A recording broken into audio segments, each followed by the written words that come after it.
Welcome to today's EMnify tutorial on getting started.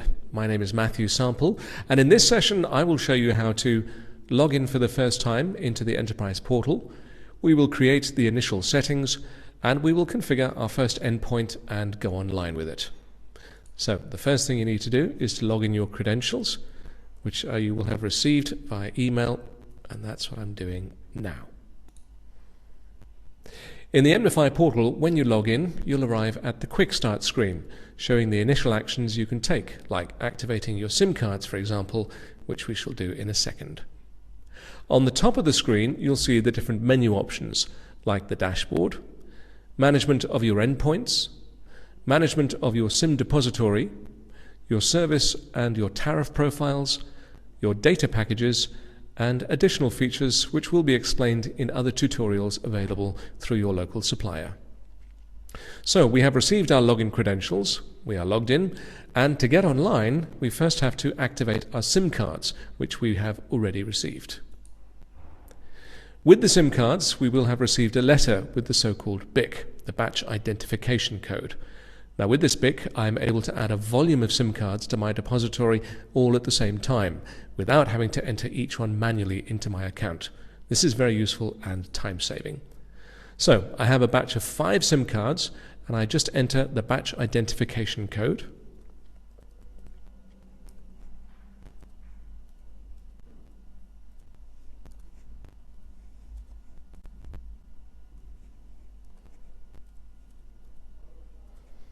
Like such. Click on Verify BIC. And I will see that 5 new SIM cards have been added to my SIM depository. Now that I can see my SIM cards are present, the next step is to define the initial settings, which are the service profile and the tariff profile. Now these are settings that don't have to be created often, but they are required for a first setup before you can add your endpoints. So if we start with the service profile, this will define what network services will be available to the endpoints and to what the endpoints will attach to. In the right corner, we'll click on Create Service Profile. Now I'm going to name this, as an example, Tracker Server Policy.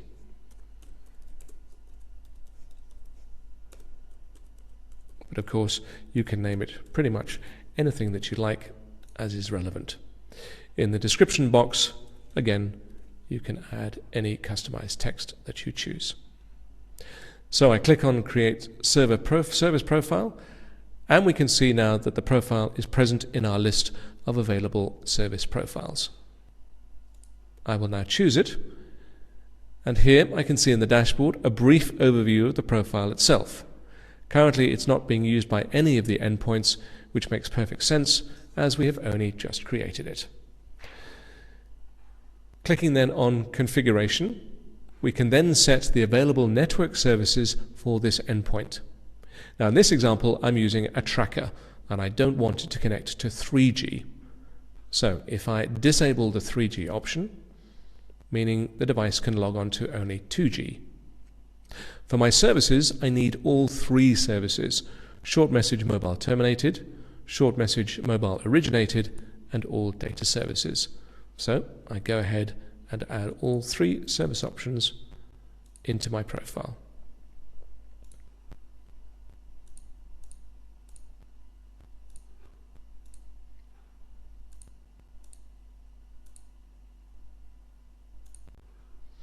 The service profile is now defined that all devices with this service profile can connect only to 2G networks.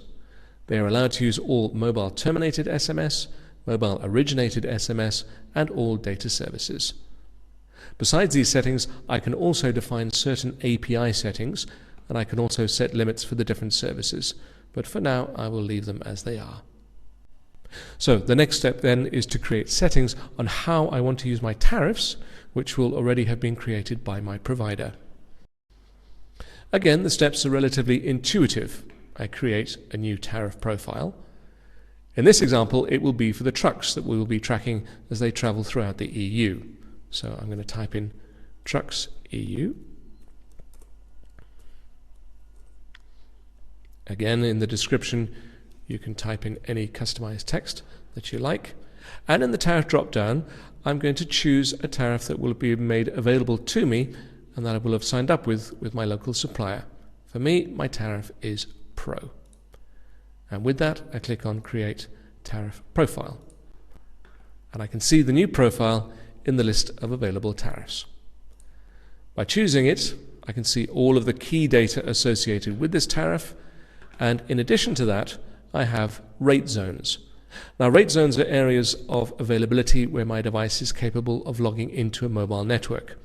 They can be predefined by geographical areas or even by individual network provider, depending on the requirements that you will have already determined with your supplier. Here, I have the option to choose from 3 different rate zones: Africa, the Americas, and the EU. I already know that for this example, my device will be active in Europe only, so I go ahead and select that rate zone, which then changes from a red color to a green color to indicate it is now active. Below that, I can see all of the countries that are covered and how many stars there are. Now, these stars indicate how many network operators are available in each of the different countries. So now that I've set up the service profiles and the tariff profiles, we are finished with the initial basic configuration of our services. Now, a reminder, this work might have to be done only once, or in the future when you want to add different service profiles or tariff profiles. I will now show you how quick it is to create and add an endpoint. An endpoint defines the actual device that we'll be using, and you can also obviously create a new endpoint for each new device that is added to the platform. We start by giving each new endpoint a name. So again, going back to our example, I will simply put truck number 1.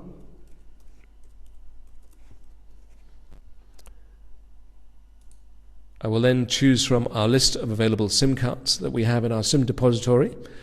I'll choose the first one, which is finishing with the barcode 00495. I then attach to this endpoint a service profile. Remember, we created these earlier, and a tariff profile.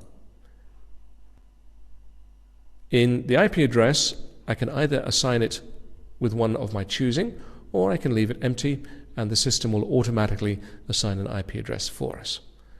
Click on Create Endpoint, and there you can see that the endpoint has been created in the list on the dashboard with the IP address that has been created automatically by the system.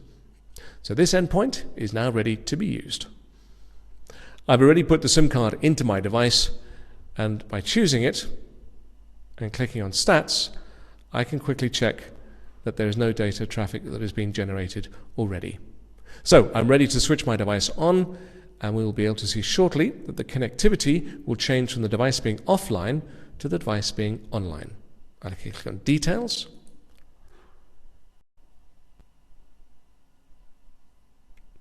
and there you can see the device is online and attached to Telkom Germany, or T-Mobile, and we are now commencing with a data session. You can see the duration of the data session with the green bar down below, and there is certain status information you can access by clicking on the Diagnostic Info button. There we are. Now the information will show you network elements to which the device is connected, and going back, we can see that we have so far used 20 kilobytes in this session. The right-hand side of the screen shows you the real-time costs incurred during the session, which is so far €1. In the network details, we also have the ability to look up the location of the device. Now, this is not a GPS location, but a cell ID-based identification. And you can see here that truck number 1 is in a network cell near our offices in Würzburg.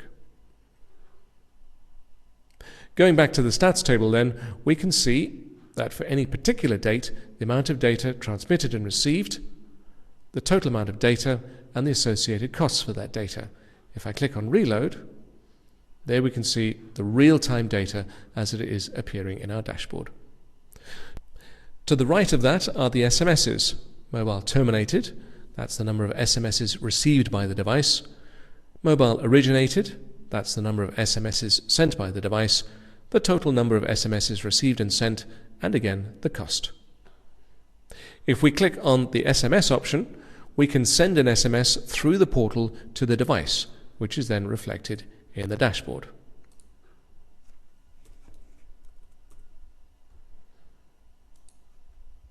We can see that the SMS to the truck is on its way, and very quickly you can see that the SMS has been delivered.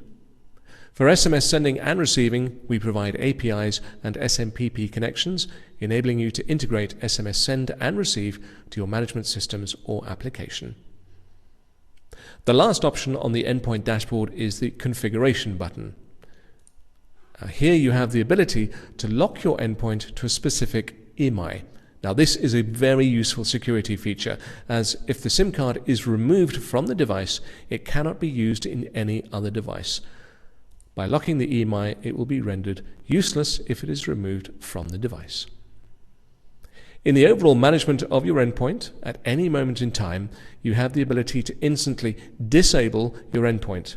Now, when it is disabled, all communication with the endpoint will be stopped. There is no ability for the device to send or receive SMS, nor to establish a data session or to exchange data. I simply click on Disable, and the endpoint is disabled. You could also, at any moment in time, also instantly reactivate an endpoint by clicking the Enable button. And this means that it is once again capable of exchanging SMS and data. And there you can see it is indicated there. If you decide that you are no longer using a particular device, you can even remove the endpoint. Now this will result in all configuration of the endpoint being removed, and the endpoint is no longer able to attach to the network. There may also come an occasion where you want to swap a SIM card in a device without removing the endpoint, and you can do this very easily by clicking on Release SIM. Now this will release the SIM card from the device, and you can reassign a different SIM card to the device by selecting another SIM card in your depository. So going back to the original and overall dashboard, you can see all of the different widgets showing you the overall status of your endpoints, the data consumption for the given month, the costs incurred for that month, and the amount of data reflected in a time graph for the real given data. The wheel on the right indicates just how many of your endpoints are actually online at that given moment, and there we can see truck number 1 is online right now, and this allows you to track easily the distribution of your endpoints.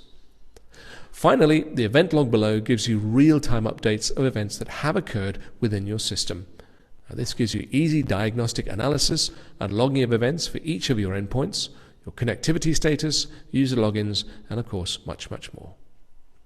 So that's it for today's tutorial, where we learnt how to activate our SIM cards, create initial settings for our service profiles and our tariff profiles, create an endpoint and successfully establish a connection to a device, and finally monitor the connectivity of the device and the status of the endpoint. Many thanks. We hope you enjoyed the presentation.